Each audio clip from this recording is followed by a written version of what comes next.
Student, स्वागत है आप सबका हमारे YouTube channel education point coaching classes में। तो बच्चों, आज की इस वीडियो में हम करने वाले हैं क्लास 10th के सामाजिक विज्ञान की वर्कशीट नंबर 10। 29 जुलाई की वर्कशीट है, तो शुरू करते हैं इस वर्कशीट को। बच्चों, आज भी हम भूगोल के ही पाठ कृषि के बारे में कुछ समझने वाले हैं। तो कृषि के कितने प्रकार से की जाती है भारत में, इसकी कितनी स्टेजेस रही हैं, ये हम इससे पहले वाली वर्कशीट में कर चुके हैं, यानी कि वर्कशीट नंबर 9। आज हम करने वाले हैं कि कृषि में कितने प्रकार की फसलें हैं जो भारत में पाई जाती हैं। तो देखो, अगर बात की जाए कृषि की, तो मिट्टी, जलवायु और खेती करने के तरीकों के अंतर के कारण देश के अलग अलग क्षेत्रों में खाद्य एवं अखाद्य फसलें उगाई जाती हैं।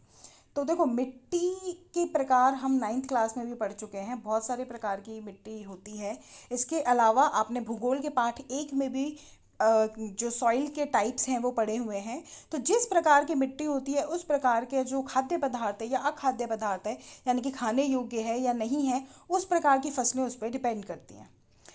भारत में उगाई जाने वाली मुख्य फसलों में सबसे बड़ी, जो अगर मैं भारत की बात मानूं, तो गेहूं, कपास, चावल, मक्का आदि हमारी सबसे ज़्यादा मोस्ट इम्पॉर्टेंट फसलें हैं।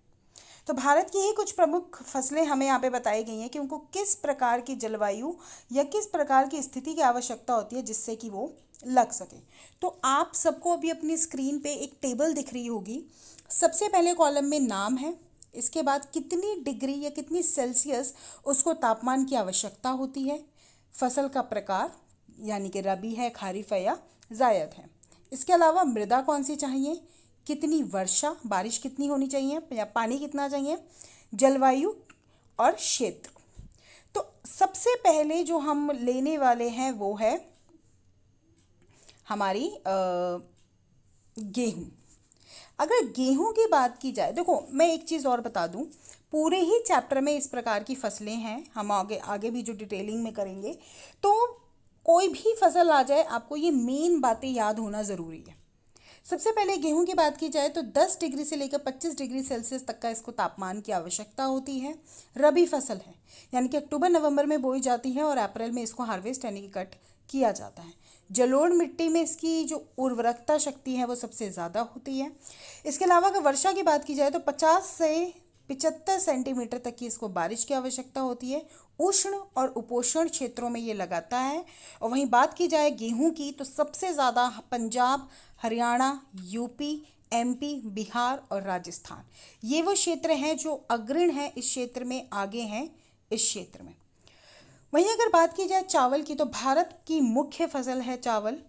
तो 25 डिग्री से अधिक तापमान की आवश्यकता है। खरीफ फसल है, यानी कि स्टार्टिंग ऑफ मॉनसून, जब मॉनसून आता है तब इसको लगाया जाता है और अक्टूबर नवंबर में इसको हार्वेस्ट कर लिया जाता है। इसमें भी हम जलोढ़ मिट्टी की हमें इसकी आवश्यकता होती है, बारिश की बहुत ज़्यादा आवश्यकता है, तभी मैं आपको बोल रही हूँ कि स्टार्टिंग ऑफ मॉनसून की आवश्यकता होती है। तो 100 सेंटीमीटर से अधिक बारिश वाले क्षेत्रों में ये लगता है। नहीं तो हमें सिंचाई व्यवस्था अच्छी होनी चाहिए, तो हम चावल लगा सकते हैं। उष्ण क्षेत्रों में इसको लगाया जाता है। वहीं पश्चिम बंगाल, पंजाब, हरियाणा, आंध्र प्रदेश और असम इसके मुख्य क्षेत्र हैं। कपास 30 डिग्री सेल्सियस, यानी कि सबसे ज़्यादा ही इसको तापमान की आवश्यकता है। ये भी एक खरीफ फसल है। काली और जलोढ़, वैसे तो जलोढ़ लिखा है, वैसे सबसे ज़्यादा कपास के लिए काली मृदा इम्पॉर्टेंट होती है, जो कि महाराष्ट्र यानी कि दक्कन का पठार और हमारे पठारी क्षेत्रों में ये पाई जाती है। और इसमें वर्षा 50 से 100 सेंटीमीटर की आवश्यकता होती है। उष्ण और उपोष्ण क्षेत्रों में ये लगता है। तो वहीं महाराष्ट्र, गुजरात, मध्य प्रदेश, हरियाणा और पंजाब इसके मुख्य क्षेत्र हैं। लास्ट फसल हमें दी गई है मक्का। 21 से 27 डिग्री सेल्सियस तक की इसकी तापमान की आवश्यकता है। ये भी एक खरीफ फसल है, जलोढ़ मृदा में लगाई जाती है। 50 से 100 सेंटीमीटर तक के इसको पानी की आवश्यकता है। तो वहीं विभिन्न प्रकार की जलवायु में उत्पादन संभव है, यानी कि कहीं भी हम इसको लगा सकते हैं।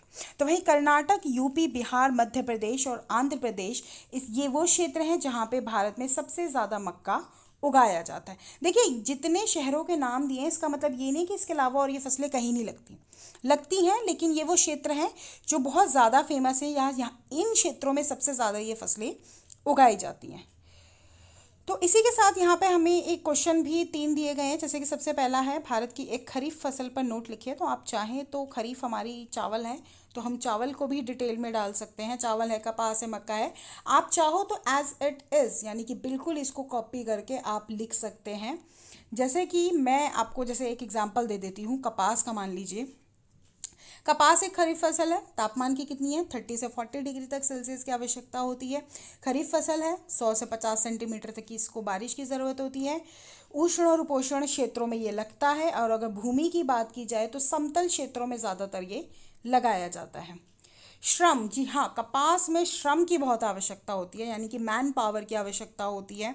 तो वहीं अगर इसके क्षेत्रों की बात की जाए तो गुजरात, महाराष्ट्र, हरियाणा, पंजाब, ये वो क्षेत्र हैं जहाँ पे इसको लगाया जाता है। ऐसे ही हमें रबी फसल दी गई है, तो रबी फसल में भी हम क्या कर सकते हैं, हमारे पास जो गेहूं है, गेहूं को हम अपनी रबी फसल में ले सकते हैं। ये रहा, आप एज इट इज़ ये आंसर डाल देंगे कि गेहूं 10 से 25 डिग्री सेल्सियस पे लगता है, जलोढ़ मिट्टी में लगता है, 50 से 75 सेंटीमीटर तक की बारिश की आवश्यकता होती है। उष्णोपोष्ण क्षेत्र और पंजाब, हरियाणा, यूपी, मध्य प्रदेश, बिहार और राजस्थान, जहाँ पे सबसे ज़्यादा गेहूं की फसल को लगाया जाता है। अब हमारा अगला प्रश्न है कि भारत आप आज आपने भोजन में किस किस फसल का सेवन किया है, उसका नाम लिखना है।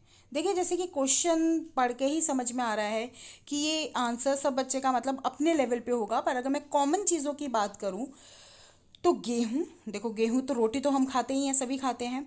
दाल हम कोई भी ले सकते हैं, आपने कोई भी दाल खाई हो, चना ली हो, अरहर ली हो, कोई भी ली हो, आपकी चॉइस है। प्याज, प्याज भी एक प्रकार का भोजन में ही आ गया। चावल अगर आपने खाया तो आप चावल भी लिख सकते हैं। तो जिसने जो खाया है वो इसमें फसल का नाम लिखेंगे। तो आज की वर्कशीट आसान थी, इंटरेस्टिंग थी, तो इसी के साथ ये वर्कशीट कंप्लीट होती है। मिलते हैं नेक्स्ट वीडियो में, तब तक पढ़ाई जारी रखिए। Thank you so much.